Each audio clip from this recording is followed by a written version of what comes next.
The cause is corruption. The cause is corruption at the absolute highest levels of our societies.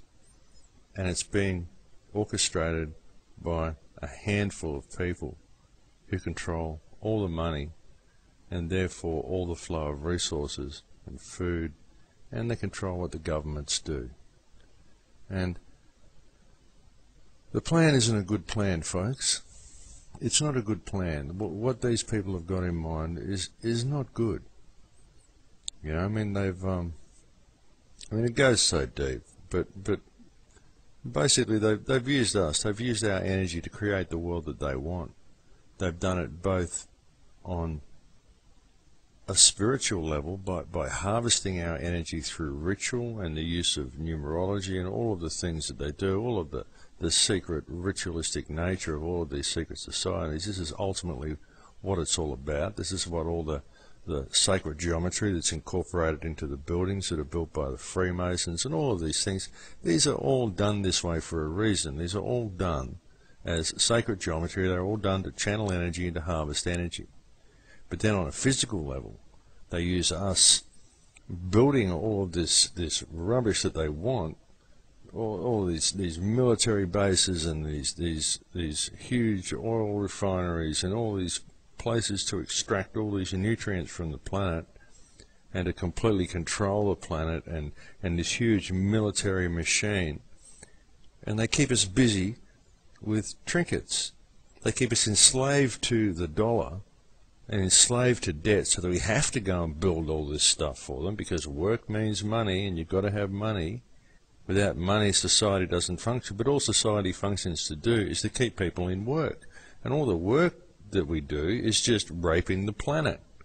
That's all we're doing. None of it makes any sense at all. And we're all kept on this treadmill.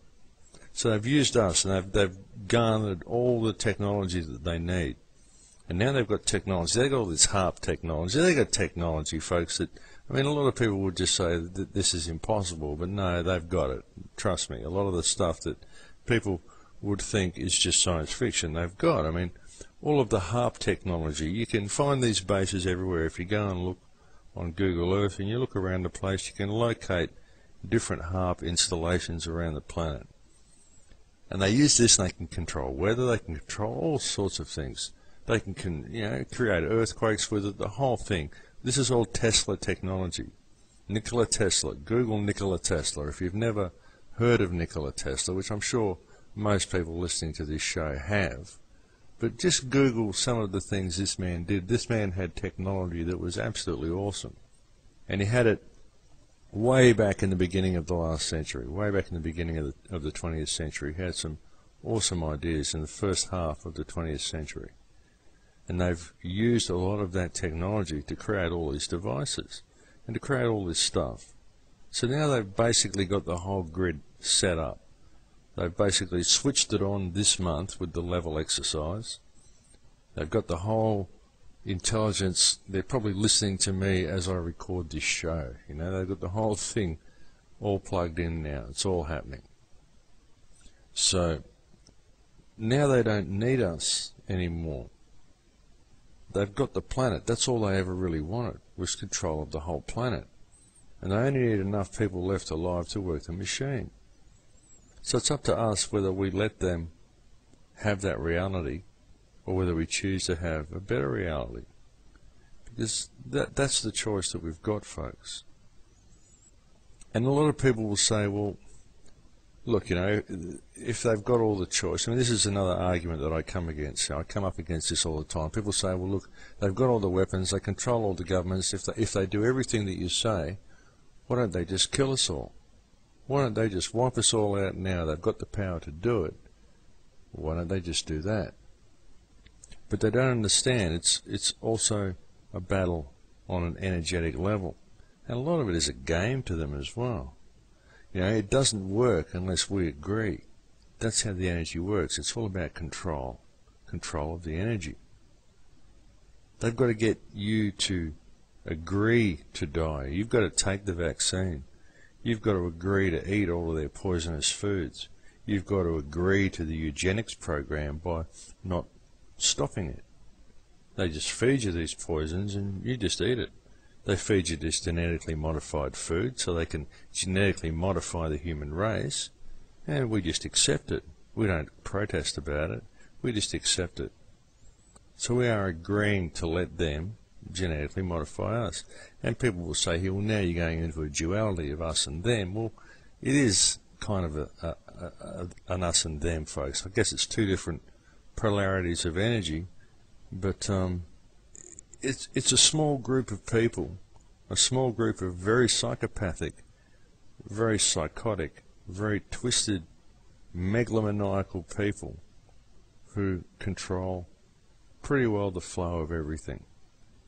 They're a bloodline, they all intermarry with each other. They've been running the world for the last 5,000 or 6,000 years at least, and basically they've got control of the whole thing now, and they don't need us. They don't need us around anymore.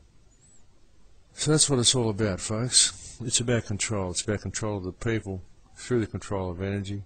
It's about control of the planet through the control of resources and control of technology. Small group of people, small group of families. And when you see how it's all been done, and you understand how this one hand controls everything, and all of the millions and millions and millions of people around them, beneath them, that built this mechanism for them. They don't need all these people for the mechanism to continue to function.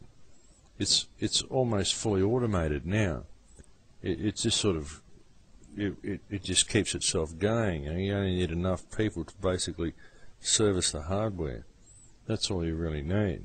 And you can just sit there and you can control the entire planet. You know, if you've got this HARP technology, you can control the weather.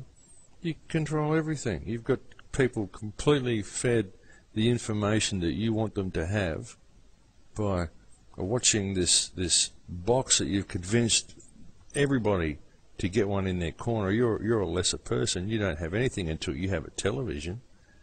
And you get a television in their house, and then you just tell them what to think. And you tell them this is what the world's like. And you say this is what you have to do. This is what you have to wear. You have to be like this, or you're just not cool. You're just not part of it. This is what everybody's doing. You've got to do this, or you're not part of everybody. And then the people who control all of this, they give the rest of the world, everybody who's got one of these little boxes in the corner of their lounge room, they feed them their version of reality. And it's nothing like what reality actually is. And most people don't even bother going out and living their lives because there's too much happening on the TV. They're watching all the people on the TV living their lives. But the people on the TV are never sitting down watching TV, are they? Yeah, what are these people doing? Whenever you watch a movie, whenever you go out and do anything, the last thing you see any of these people doing in any of these shows or movies or films is sitting down and watching a television. You're doing that. You're just sitting there, and it's like you're living that life that's on the TV, but you're not. You're just sitting on your couch. And at the end of a film or a movie that you've seen, you feel like you've had this experience, but you haven't really had any experience. You've just been sitting on your backside looking at a screen. That's all you've been doing. And it seemed so real, didn't it? But it wasn't real. None of it is real. What's real is you. And what's real is what's happening outside. What's real is the people on the street around you, your neighbours. These people are all just like you. They are you. We are all each other. We're having all of this taken away from us. And we've constructed these societies that are completely meaningless and completely fractured. All of the crime on the streets, the corrupt education system, the corruption in governments that everybody knows is there, and it just continues. All of the little side issues of people complaining about this and protesting about that and all of these issues, and people always fail to see that it's all the one issue. All of the fighting that goes on, all of the arguments that go on in the local pub or in your local building site, even the arguments that go on in the news forums and on the YouTube videos and everywhere, the arguments that go on everywhere. This is all part of this psychic parasite that we refuse to look at ourselves. We refuse to understand ourselves. So we project it onto someone else. And we make them deal with it. It's a strange trait. But we have a chance to fix this. We have a chance to fix this situation. If we can just see the power and the potential that we have to just address the issue.